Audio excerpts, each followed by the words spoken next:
Society loves to talk about freedom.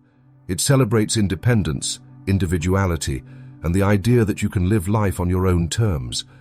But the moment a man actually claims that freedom in its purest form, by choosing to be alone, suddenly the admiration vanishes.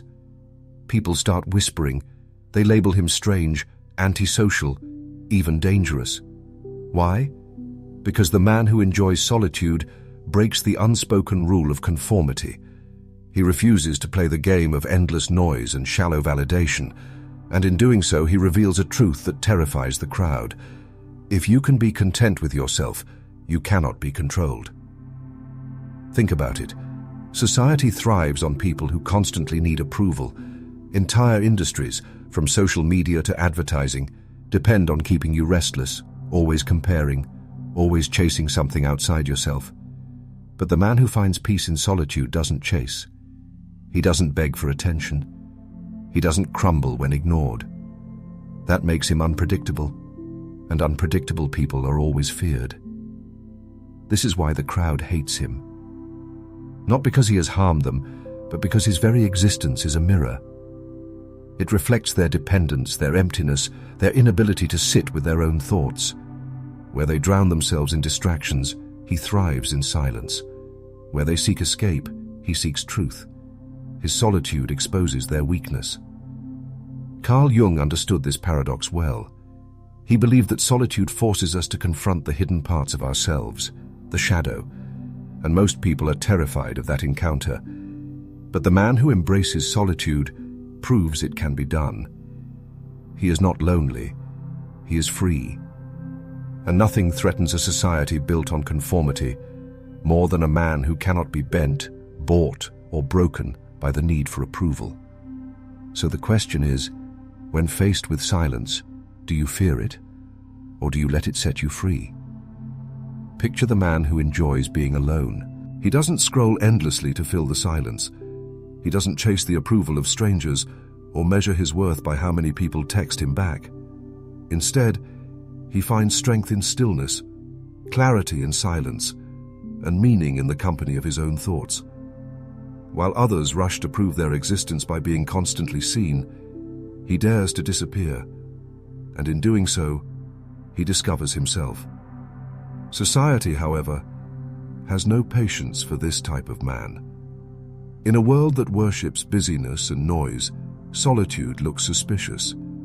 If you're not surrounded by friends, followers, or endless activity, people whisper, "What's wrong with him? Why is he alone?" Solitude is branded as weakness, as loneliness, as a sign of rejection or failure. But what if the opposite is true? What if the ability to be content in your own company is the highest form of power? The truth is, most people cannot bear to be alone because solitude strips away their distractions. It forces them to confront their hidden fears, their suppressed desires, and the emptiness they've been running from. So instead of facing themselves, they cling to the crowd. And when someone walks away from that crowd willingly, it exposes their dependence, their fragility. This is why the man who enjoys solitude becomes a mirror society doesn't want to look into. His independence threatens the illusion that we all need constant connection to survive.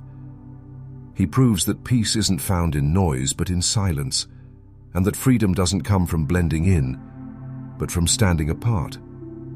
So ask yourself, why does the crowd hate the one who walks away from it?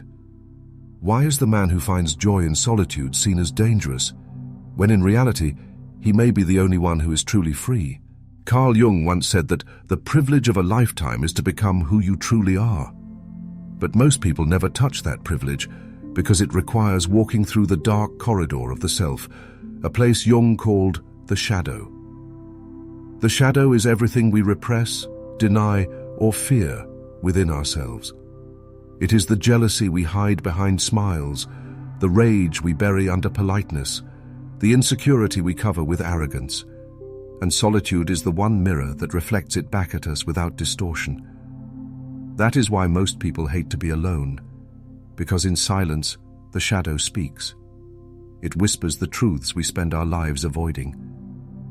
But the man who enjoys being alone is different. He does not run from that inner voice, he confronts it. And in doing so, he becomes stronger than those who hide in the noise of the crowd. Nietzsche called this type of man a free spirit, someone who dares to leave the herd and walk his own path, even when that path is cold, uncertain, and dangerous. Schopenhauer saw solitude not as a curse, but as the natural habitat of the strong, writing that the more intelligent a person is, the more they will incline towards solitude. The Stoics, too, believed in self-sufficiency, teaching that true freedom comes not from dependence on the world, but from mastery of the self. Put all of this together, and you see why society fears the solitary man. He is not lonely. He is sovereign. His independence threatens the collective, because once a single man proves he does not need the constant validation of others, the entire structure of conformity begins to tremble. He shows that power does not lie in numbers, but in inner strength, and that terrifies those who only know how to exist as part of the herd. In today's world, Carl Jung's insights about solitude strike even deeper, because modern society is built on the exact opposite: constant stimulation. Social media trains you to chase approval in the form of likes, comments, and followers, rewarding us with small jolts of dopamine every time a stranger validates our existence. Work culture glorifies being busy, as if exhaustion were proof of success. We are told that stillness is laziness, that silence is emptiness, and that if you are not constantly visible, you are irrelevant. In relationships, dependence is often mistaken for love, and the man who does not need someone is branded cold, arrogant, or broken. Yet beneath these judgments lies envy, because deep down, people sense the power of self-sufficiency. Think about it. How many can truly sit in a quiet room alone with their thoughts without reaching for their phone? Most feel restless, anxious, almost panicked, as if silence itself might expose something they've been running from. But the man who enjoys being alone does not panic. He thrives. He can walk through the noise of the world without being consumed by it, because he is anchored within. And this independence unsettles others, not only on a personal level, but on a societal one. An economy built on endless scrolling, buying, and comparing has no use for someone content in his solitude. A culture built on conformity has no control over someone who finds strength apart from the herd. That is why society pressures us to stay connected, because solitude threatens the system of consumption. The man who enjoys being alone is proof that freedom is still possible, that happiness is not for sale, and that peace cannot be mass-produced. And for a world addicted to noise, that truth is unbearable. Society does not hate the man who enjoys solitude because he is weak. It hates him because he is powerful. Think about it. Most people can be swayed with attention, manipulated with fear of rejection, or controlled with the promise of belonging. But the man who is at peace in his own company cannot be bribed by these things. He does not measure his worth by applause, nor does he bend his will to gain approval. This makes him untouchable, and untouchable men are always seen as dangerous. He lives by truth, not by validation. He is immune to the tactics that keep the majority obedient. Contrast him with the dependent man, who must always be surrounded, who cannot survive without the reassurance of others. The dependent man is easy to control because his greatest fear is exile.